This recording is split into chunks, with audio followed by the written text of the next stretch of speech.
O ex-presidente Jair Bolsonaro participou nesta terça-feira de uma conversa com empresários em Orlando, nos Estados Unidos.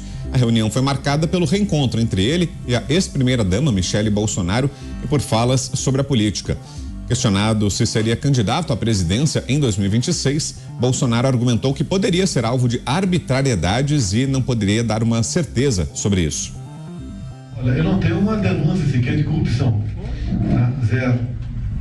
Tá? O processo vai ser julgado no TSE pela reunião que eu fiz com embaixadores o ano passado. Esse foi o crime que eu cometi. Você vê que a política externa é privativa minha e do respectivo lá, embaixador nosso, né? Mas infelizmente vê que em alguns casos no Brasil, em alguns casos, você precisa ter culpa para ser condenado. Então existe a possibilidade de elegibilidade, sim. Tá? A questão de prisão, se for uma arbitrariedade. Tá? Atos antidemocráticos. Não participei de quebra-quebra. Eu respeitei o pessoal na frente dos quartéis ali, porque eles é um direito deles se manifestar publicamente. Lamentavelmente aconteceu o 8 de janeiro, aqui foi o meia dúzia de janeiro. E todas as informações nós temos com o FIS, inclusive, então o pessoal de dentro, esperando o pessoal chegar com tudo quebrado já. No dia seguinte, quase 2.000 pessoas presas, acusadas de terrorismo. Bolsonaro disse ainda que o Brasil carece de líderes conservadores. E não tem liderança nacional no Brasil, não tem. Uma verdade, se tivesse, fale, por favor. Tem um bom governador em Minas, tem um bom em São Paulo, tem alguns bons pelo Brasil também, alguns bons senadores, mas não tem a vivência nacional. Não tem. Tá? A esquerda ainda é mais articulada no Tocantins, se bem que o atual chefe do executivo lá não deixou criar liderança do lado dele, graças a Deus. Por fim, o ex-presidente disse que deve retornar ao Brasil ainda neste mês de março. Eu sempre marco uma data para voltar. A data marcada agora é dia 29 desse mês. Quando falta uma semana, a gente estuda a situação, como é que está o Brasil, então os contatos aqui. Fui em Tennessee, uma feira de caça e pesca enorme. Estou conhecendo os Estados Unidos, Oklahoma, Washington, CEPAC.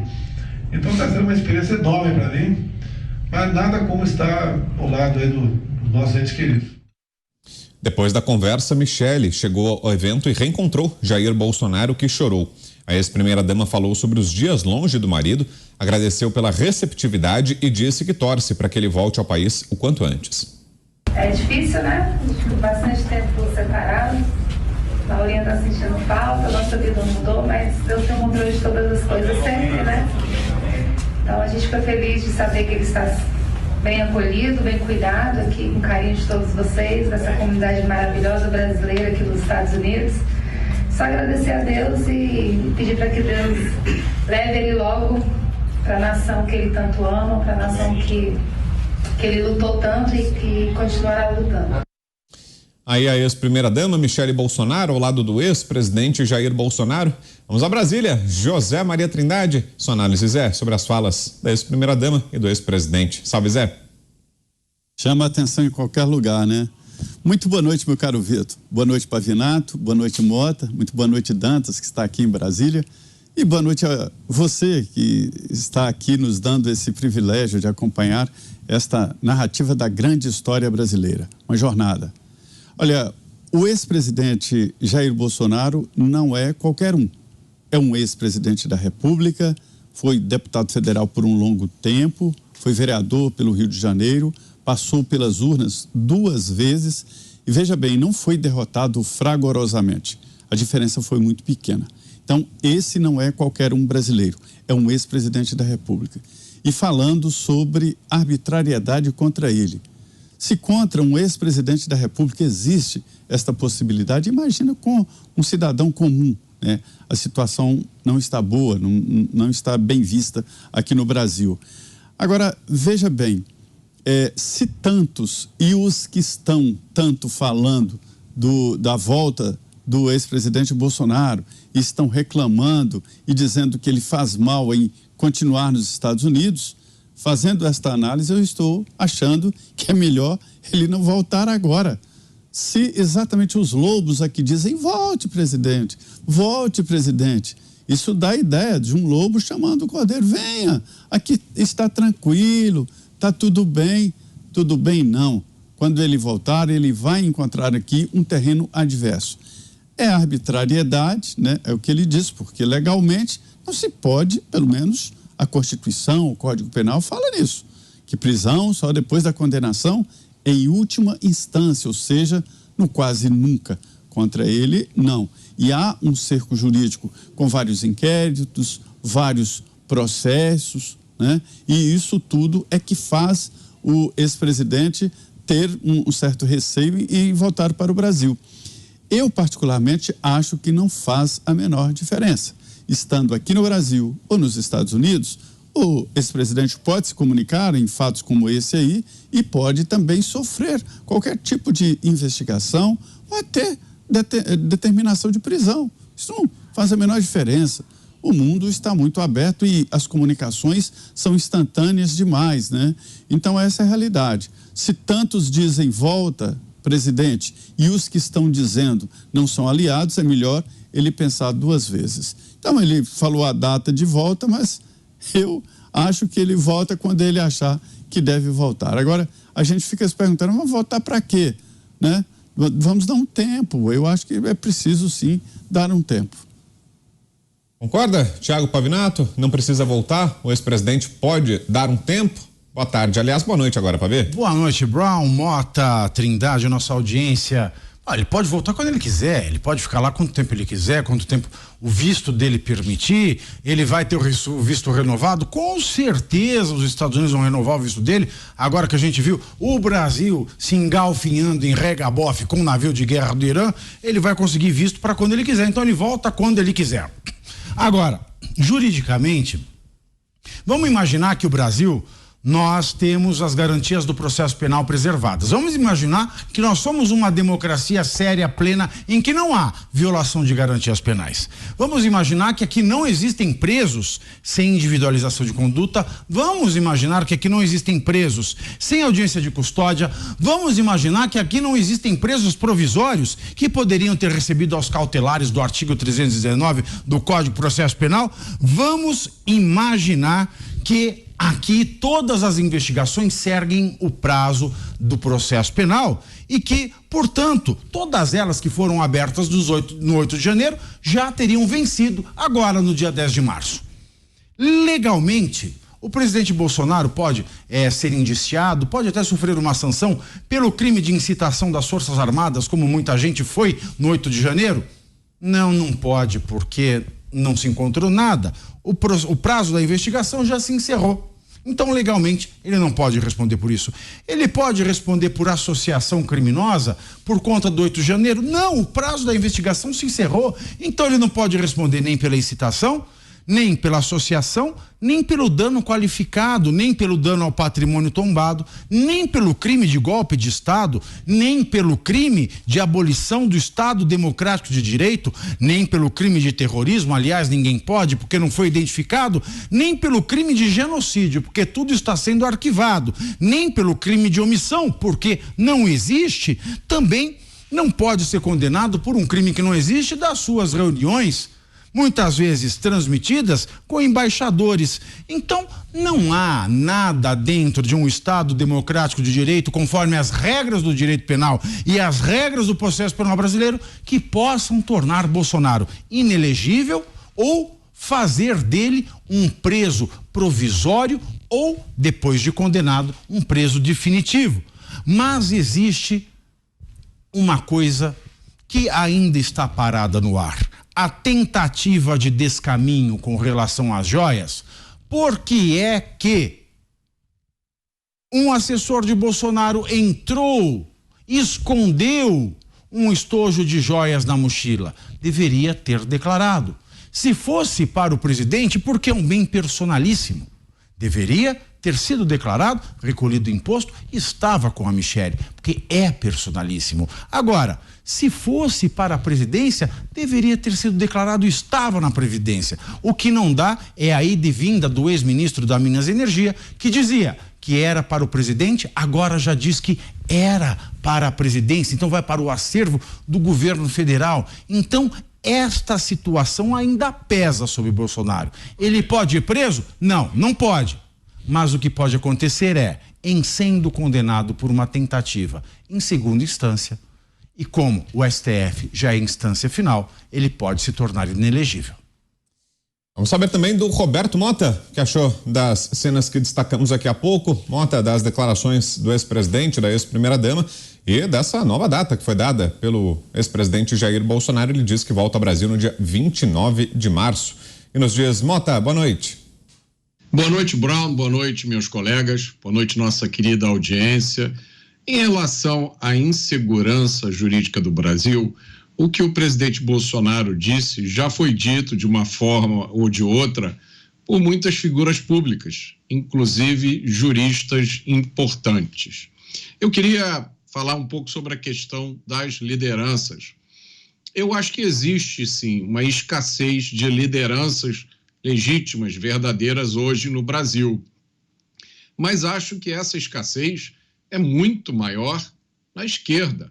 Para mim, isso é evidente na cena política atual. Eu me arrisco a dizer que a esquerda brasileira tem praticamente um único líder.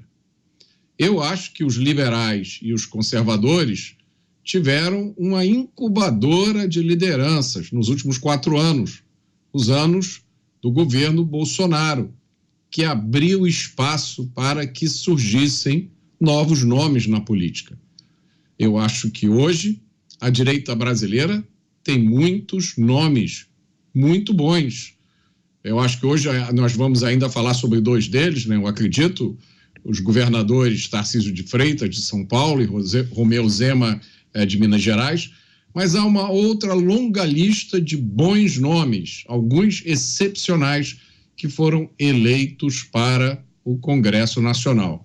Sobre os ombros deles pesa uma imensa responsabilidade nesse momento. Tá 32. E aí, Cláudio Dantas, que nos diz também, Dantas, você que está chegando agora, boa noite, sobre essas declarações de Bolsonaro e Michele nos Estados Unidos no reencontro do casal e da previsão de retorno do ex-presidente agora para o dia 29 de março. Boa noite, Dantas. Boa noite, Brown, boa noite, Trindade, Mota e Pavinato e a nossa querida audiência. Bom, os dois estão lá, vão comemorar os seus aniversários juntos, eles que fazem aniversários aí próximos, né? Um no dia 21, outro no dia 22 de março, então poderão comemorar aí os seus aniversários, o casal poderá desfrutar aí de um momento de intimidade. Eu comentei ontem aqui da conversa que tive com o Flávio Bolsonaro ontem pela manhã, quando eu encontrei no aeroporto de Congonhas, e do seu receio de retorno do pai nesse momento. Há um entendimento no entorno familiar de que ele não precisa retornar agora, não deve fazê-lo por uma questão estratégica, né? É preciso deixar o governo do PT se desgastar sozinho, que também vem enfrentando uma série de problemas, né, problemas graves de articulação política, de coordenação política, de agenda do executivo lá no legislativo, de entendimento com o legislativo. O governo está parado, essa é a verdade. Estamos chegando a quase 100 dias de governo e nada acontece, tá? Bom, o Bolsonaro, de fato, é um temor desse entorno dele, de que ele tenha aí os direitos políticos cassados. É uma ironia. Você pode considerar todas as acusações que pesam contra ele, mas o fato é que nós já tivemos situações envolvendo outras lideranças políticas, a própria Dilma Rousseff, que foi empichada e teve os seus direitos políticos preservados, e tivemos o Lula, que foi descondenado e reabilitado politicamente. Também tivemos até aquela chapa, né, Temer, Dilma, que foi absolvida por excesso de provas lá pelo TSE, num episódio também que nos deixou bastante assustados. O fato é que a política, ela interfere nas ações do judiciário, está muito claro, assim como o judiciário passou a fazer política, e isso tende a deixar essa situação muito, muito instável. É difícil saber o que pode acontecer no ponto de vista jurídico, mas o fato é que Bolsonaro, longe do país, ele vai perdendo força cada vez mais. E nós temos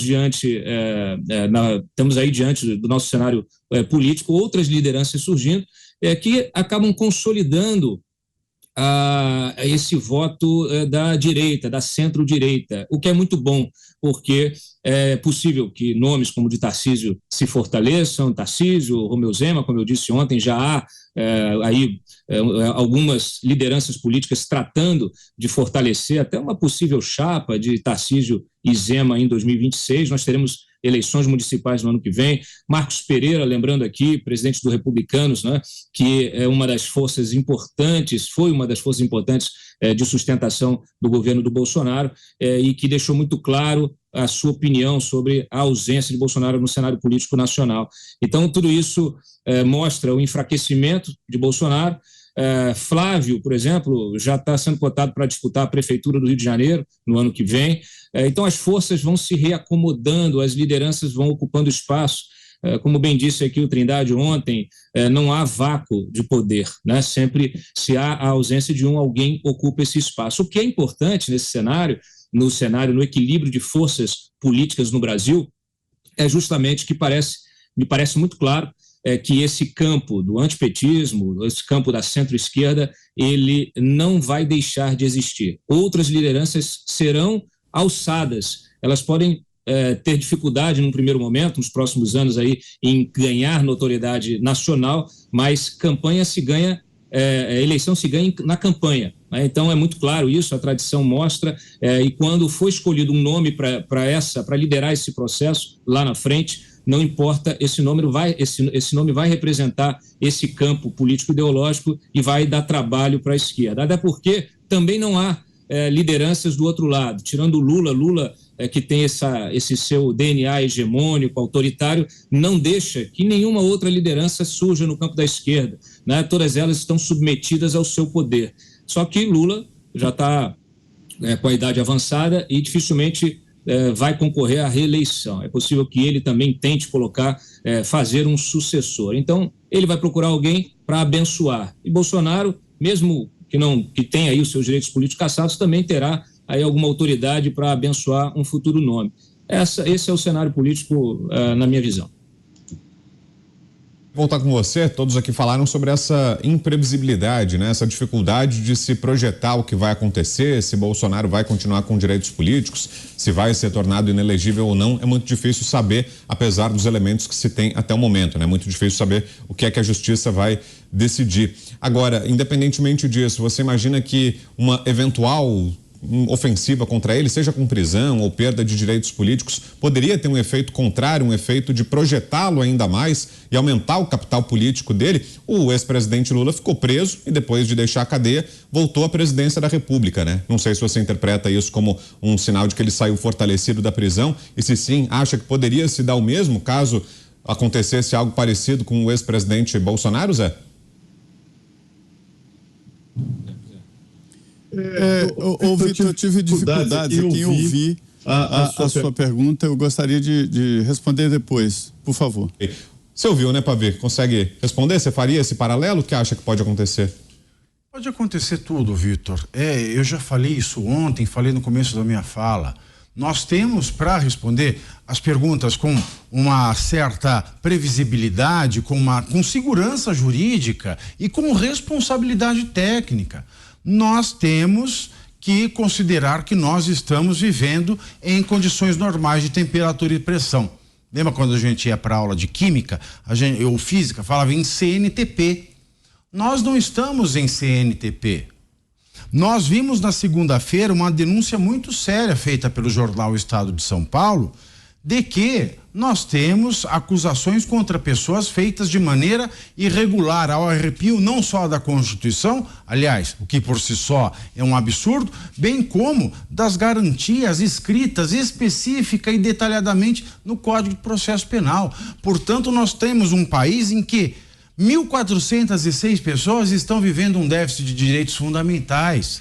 Então, não dá para a gente ir muito adiante numa análise segura, até mesmo porque, como eu observei ontem, terça-feira, nenhum meio da imprensa, da grande imprensa, em especial da imprensa que se consorciou para declarar Bolsonaro como genocida, E não que eu morra de amores por Bolsonaro, porque eu não morro, mas eu também não morro de amores por pessoas consorciadas num cartel para promover mentiras ou para eleger um político, deixando de lado o papel da imprensa, que é informar, doa quem doer. Então a questão é a seguinte: ninguém se indignou com o fato comprovado em papel, com tintas claras, sem borrão, de que nós vivemos um país em que o direito foi excepcionado, ou seja, estamos no estado de exceção. E hoje mesmo o próprio estado de São Paulo, ele publica um editorial que, não só esquecendo das graves denúncias que ele fez na segunda, ele normaliza esta falta de direitos humanos no Brasil. Então não dá para ter uma previsibilidade. Tudo pode acontecer. Zé, tá de volta? Já tá conseguindo ouvir bem por aí, Zé? Posso te perguntar? Sim, pode. Então vamos lá, eu tinha te perguntado sobre se você acha que uma eventual prisão ou perda de direitos políticos do ex-presidente Jair Bolsonaro poderia ter o efeito contrário, poderia torná-lo ainda maior, poderia fortalecê-lo. Lembrei do caso do ex-presidente Lula, que deixou a cadeia e aí voltou à presidência da República, e se você interpreta isso como um sinal de fortalecimento dele depois da prisão e acha que poderia... Não pode falar isso, Vitor, ele nunca foi. Ah, é verdade. Não, essa parte foi... No passado tem uma borracha. São Tomás de Aquino falava que Deus não pode apagar o passado, mas a coisa julgada brasileira pode. Então isso não existiu, esqueça. E uma eventual prisão do ex-presidente Bolsonaro poderia fortalecê-lo, Zé? Pois é, olha, Vitor, a política é cheia de frases. Por aqui se diz que só se mata um político, e não é a matar fisicamente, com votos, ou seja, não votos, né? Um político, ele só é extinto se ele não tem votos. Eu estou acostumado exatamente a ver isso, né? Depois de uma eleição, a gente passa pelo constrangimento de cumprimentar políticos aqui que convivemos e que foi derrotado nas eleições.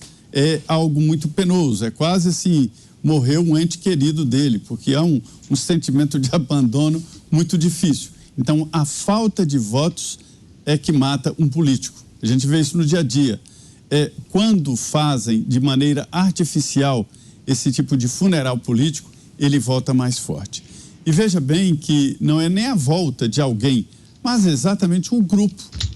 Bolsonaro não representa ele só, ele representa um grupo.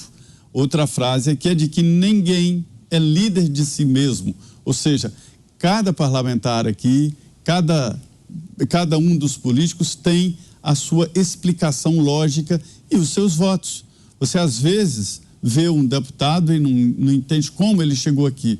Chega no gabinete, você vê exatamente as fotografias, quem frequenta o gabinete, você entende que cada parlamentar chegou diante de um trabalho. Você não pode não concordar, e é claro que a gente não concorda com os que chegaram aqui todos, né, mas a gente vê que existe uma certa lógica. Se houver de forma artificial uma tentativa de acabar com a carreira política do ex-presidente Jair Bolsonaro, é claro que fortalece. Ou ele próprio, no futuro, ou através de alguém indicado por ele, que pode ser um dos filhos, pode ser a mulher, ou qualquer outro que ele apoie, e ele já demonstrou que ele faz esta transferência de votos. A gente vê aqui claramente, por exemplo, que com um trabalho firme de Michele Bolsonaro, foi eleita a senadora Damares Alves. Ela nem militava politicamente e nem militava politicamente no Distrito Federal. E ela ganhou. E vários outros, o próprio governador de São Paulo tem uma participação forte do Bolsonaro. Não foi só, mas o Tarcísio de Freitas recebeu o impulso dele. Então, é claro, se houver esta artificialização, seria, né, de caçar a elegibilidade dele, né, caçar os direitos políticos, ele ficaria mais forte, porque chama mais atenção. É sempre assim em política. Agora, Mota, o que achou dessa análise feita pelo ex-presidente, que está em destaque aqui na tela, inclusive, a frase dele de que o Brasil não tem líderes conservadores. Está correta essa análise, Mota? Eu acho que a análise está correta. Eu acho que esses líderes estão sendo criados agora, até porque até muito pouco tempo atrás, falar em conservadorismo no Brasil era palavrão, na melhor das hipóteses, né? Ou ninguém sabia do que você estava falando. Nos últimos 4 anos, a gente viu um resgate de elementos do pensamento conservador e liberal. É um processo que eu acho que começou por volta de 2014, começou de forma orgânica, né? Apesar de algumas pessoas no Brasil já trabalharem pela divulgação do pensamento liberal há muito tempo, eu, como testemunha e participante de vários desses eventos, eu acho que houve uma grande organicidade, né? As pessoas foram às ruas e aí elas se descobriram vestindo verde e amarelo, resgatando o sentimento de patriotismo, os liberais explicando que o governo não é a solução, o governo é o problema, né? A gente aprendeu isso, né? Que quanto menos interferência do governo, melhor, que toda vez que o governo interfere na economia, ele tem uma agenda oculta, que é a preservação de interesses das quais a gente nunca ficou sabendo, e chegaram os conservadores, lembrando a importância da estabilidade, a importância de você fazer as mudanças com calma, de mudar para aquilo que já deu certo, você já sabe que deu certo, né? Para fugir das aventuras, como, por exemplo, vamos descriminalizar as drogas e ver o que dá. Vamos fazer uma experiência com o país inteiro, 200 milhões de pessoas. Depois, se não der certo, aí a gente vê o que a gente faz. Então, esse renascimento do pensamento liberal e conservador veio acompanhado pelo surgimento de lideranças que realmente tivessem essas convicções. Porque o que você vê muito no mundo político é o político que fala uma coisa e não tem nenhuma fé naquilo que ele está dizendo e frequentemente pratica o oposto. Tá? No campo liberal e conservador, essas coisas são um pouquinho mais difíceis. Então, eu acho que essas lideranças estão surgindo. Acho que para os próximos anos isso representa, talvez, a grande esperança para o país, tá? De que nós vamos ter tempos difíceis, porque pessoas com ideias erradas estão no poder, mas a gente já tem no país uma massa crítica suficiente de gente com ideias certas e vão providenciar a correção desse rumo. E aí, para encerrar, eu digo, essas pessoas com ideias certas não são só líderes políticos, estadistas iluminados. Eles estão também no cidadão comum, que pela primeira vez, na minha experiência de vida, eu sou parado nas ruas por pessoas que há 5 anos atrás iam querer discutir comigo a escalação da seleção. Hoje elas querem falar sobre essa medida inconstitucional que foi tomada ontem. O Vitor, eu não sei se tem espaço. Claro. Se a pauta estiver apertada, eu posso pular esse comentário. Manda ver. Mas eu gostaria de dizer o seguinte: o Brasil, é claro, não tem líderes conservadores, porque o Brasil não tem conservador no público. Não tem. O Brasil tem gente que se acha conservador. Poucas as pessoas sabem o que é ser conservador, poucas as pessoas sabem o que é ser de direita. A maioria das pessoas que se diz hoje de direita, na verdade, são pessoas marxistas que se rotulam de direita. E por que eu digo isso? São pessoas que tratoram a individualidade alheia para aderir a um coletivo de direita, um coletivo bolsonarista. São pessoas que mancham a direita no Brasil. Por que eu falo isso? Porque, por exemplo, eu vou citar um caso prático aqui. O conservadorismo no Brasil não consegue vencer uma eleição porque você vê os líderes desses falsos conservadores na internet. Se você pega uma pessoa, um dia eu fui simpático à ideia do PT, mas eu vou votar no Bolsonaro para o PT não ganhar. Não, você não pode. Você tem que ficar lá. O seu lugar é lá. Não venha falar conosco. Esse é majoritariamente o público que se denomina conservador no Brasil. E isso é um erro, porque nós não sabemos o que é ser de direita. Então, o nosso problema não é ter líderes conservadores, o nosso problema é, nós temos falsos conservadores. A gente precisa aprender que o valor da direita, ele é superior porque ele valoriza o indivíduo em detrimento do coletivo. Porque se é para ser coletivo, a gente vira marxista. Agora, não adianta ser coletivista marxista adotando o rótulo de direita. Diga lá, Dantas, temos mais 2 minutos. 2 coisas. Uma, complementando o comentário do Pavinato, se você olha para a esquerda, você vê 50 tons de vermelho. E quando você olha para a direita, você não vê isso. Por quê? Porque a direita está se matando entre si, né? Então, que o conservador acha que o liberal é isentão, o liberal acha que o conservador é radical, o de centro-direita é esquerdista. Então, assim, é preciso que haja um entendimento e uma tolerância que abrigue, que acolha esses diferentes tons, as diferenças que existem no campo da direita, né? O que interessa é você ter essa compreensão, a compreensão do que é o caminho para a prosperidade de uma sociedade, né? É o respeito justamente a alguns valores primários, né? Como a própria individualidade. Então, assim, é só um complemento ao que o Pavinato disse, porque primeiro precisa haver esse entendimento. Por isso que quando eu digo aqui, está lá o Tarcísio com o Zema, né? O Tarcísio é um sujeito bastante pragmático, técnico e tal, tem alguns valores. O Zema já é um cara mais liberal e tal, que tem outros, mas a composição disso é que importa, né? O governo do Bolsonaro, ele foi eleito por uma ampla aliança lá em 2018, Sim. que foi descartada logo na sequência. E ele acabou fragilizado politicamente e cair no colo do centrão fisiológico. Então, não é possível repetir esse erro, é preciso aprender com ele. E aqui, só para complementar, eu lembro uma entrevista que eu fiz ainda na campanha com o Bolsonaro, já no segundo turno, e eu o questionei sobre a herança do bolsonarismo. E foi a primeira vez que eu ouvi uma coisa muito lúcida dele. Ele falou, não existe bolsonarismo, o que existe é a direita conservadora, etc. e tal,